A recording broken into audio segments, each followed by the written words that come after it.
Hey guys, we're back. This time we're going to take a look at Disney Villainous, Wicked to the Core. This is a either standalone game that is 3-player as opposed to the 6 that comes in the base game, or you can play this as an expansion to the base game to add 3 new character options to your games of Villainous. This time around we are adding Hades from Hercules, Dr. Falsier from The Princess and the Frog, and the Evil Queen from Snow White. Anyway, we're going to get right in and take a look at what's in here.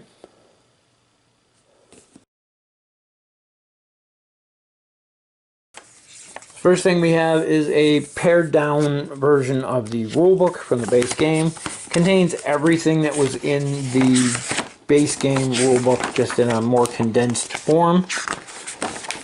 I think they have all of the same examples and descriptions, so it makes it easy to look up.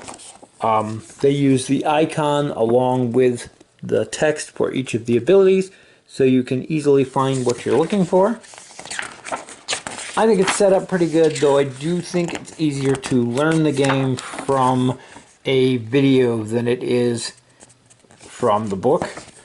I also have a section there on how to mix games. And then a big FAQ.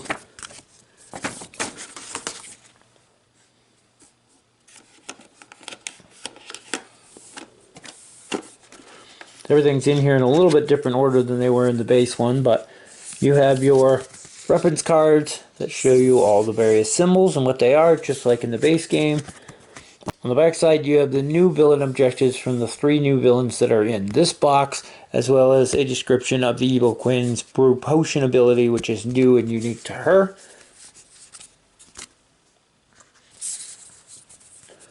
We have new villain guides. The Evil Queen's has a whole section in it on the brewing a potion again, because it's a new unique mechanic to her. All of them play quite a bit different, but she's a little more unique than some of the other villains. And there we have our player boards for the Evil Queen, Dr. Falsier, and Hades. And again with the quotes on there. And these open up to reveal the actual locations for your game. Below them we have the decks. Again, the artwork on the back is really cool, themed to the character, and they are split up into your character deck as well as your fate deck. Still wish they had done those in black instead of the tan, would have made them easier to see. I have the Evil Queen's deck.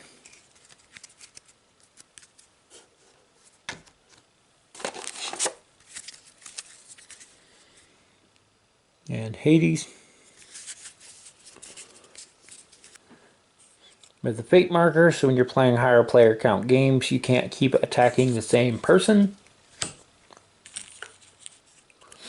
There's a lock token because the Evil Queen's last location starts locked, and you have to do special things to unlock it. We have a handful of power tokens that can be used in conjunction with the ones in the base game, or if you're playing this one standalone, it gives you enough to play, but you did not get a cauldron this time around, so you have to use the one from the base game if you want to use that to put them in. Then we have our player pawns. There's the Evil Queen. You can see on hers, again, we have the same like cracked lines up through them. And it's something in the molding or how they make these, but it doesn't affect how they work. They do their function perfectly fine, but I just expected higher quality from something with a Disney franchise behind it. There we have the Doctors. And everybody, when we first played him, thought that his base was all warped and melted, but it's not. It's actually supposed to be his hat, so the lip of it sticks up a little bit. There is like a mold line on there. I tried to trim off, but it didn't come off too well. But and then Hades. And as with the original game, it comes with a nice insert for everything that comes in this expansion. And you can get the 3 character pawns obviously fit here. There's a section down here for the tokens and things. And then enough spots for each of the 3 decks. The player boards sit in nice on top of that. They fit in there nice, but if you're going to be using multiple sets, or you're going to combine these with your original base set, you're probably not even going to use these trays, and everything's going to be stored in the base box once you find out some kind of better storage solution for that. I'm not going to go into too much detail on how the game works. If you want to see that, you can check out the original Villainous video. The rules are exactly the same in this. It's just new characters with new objectives. For the Evil Queen, you need to find Snow White. You need to unlock the Evil Cottage by brewing up some ingredients. And then you need to make yourself some poison and use the poison apple to kill Snow White. Or various other, you have to use the poison apple to kill various other heroes too, because she doesn't actually have a vanquish action like the other characters.